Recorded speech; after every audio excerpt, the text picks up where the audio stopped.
So, I mean, being in a leadership position in a shop or facility of this situation, and the biggest challenge is accountability. And you don't want to ruffle feathers, and you put policies and procedures in place. But if the employees don't adhere to that, and there's not a care enough to confront approach to those employees and discipline, that's a big deal. But when you're trying to run your department, you've got so much pressure on you for departmental profitability, CSI, customer satisfaction, employee satisfaction.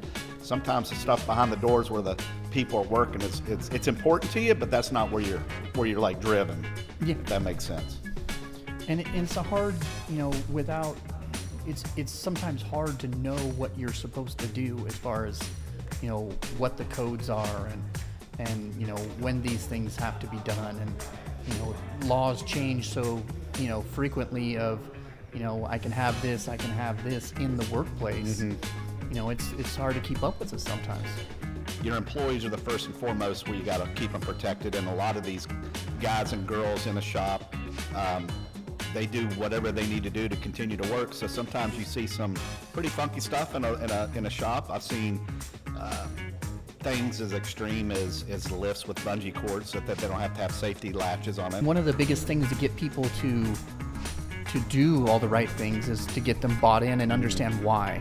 And it's not just about practical application and items in the shop. I mean, it even goes to having proper decibel levels in a shop. Do you have hearing protection? Do you have eye protection restraints in place, and eye protection posts, things that are posted to where you can't enter without eye protection.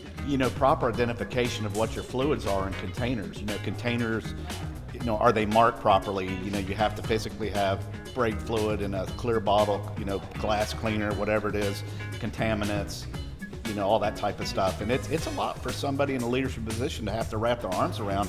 And like you said, if you don't know what the policy procedures are, or what to do in the case of an emergency, it can really be stressful in trying to handle that. Gloves, PPE, personal protection equipment, the right shoes, and one of the big things is just like electrical cords. How many in your career, how many extension cords did you have to replace because you got frayed stuff at the end, and you can't have that type of stuff. And then you got spillage, and then you've got is your battery containment proper? Does it have a containment wall so that if it leaks, it doesn't get out into the general stuff? Do you have the proper stuff to clean up stuff if something happens? Daily, monthly, weekly, whatever you need to do to make sure you have those things is super important, because you never know when something's going to happen. Yeah, it's important to delegate a person. You've got to go by and check your eye wash machines, make sure the solvent's in there.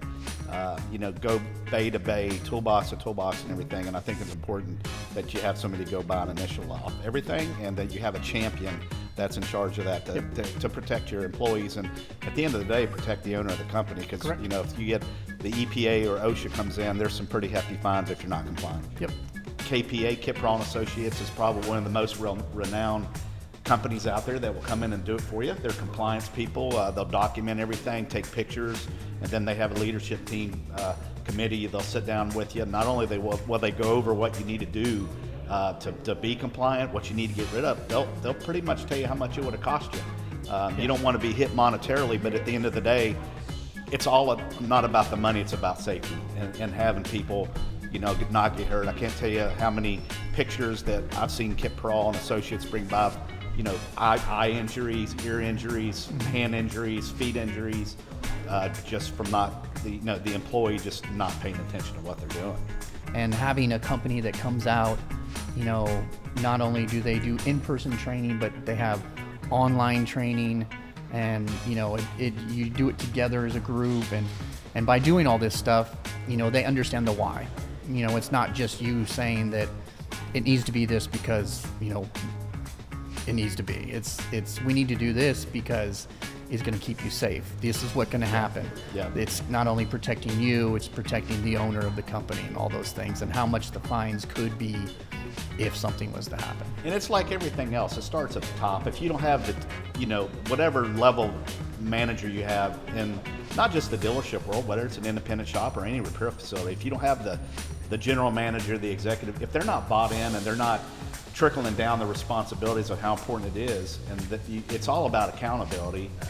We've had situations where you walk in the shop and you catch a technician not have any eye protection. A couple times you catch them, you send them home or do what you need to do, and that's hard, because then you've got customers that don't get cars worked on. So it's a balancing act. The best advice in the world is, like Tyler said, is just be consistent with your meetings. Make sure the message is always out there. Make a part of you got to make a part of your culture. And if it's not talked about at least once a month, a couple times a month, it's just out of sight, out of mind. And who wants to come to a dirty, unsafe shop and work? Nobody. I mean, that just adds to, employees being happier to come to work. Yeah. With it being clean, safe. You might not have the most modern day facilities, but even if you have a super old building, it could be safe, it could be clean. Yeah.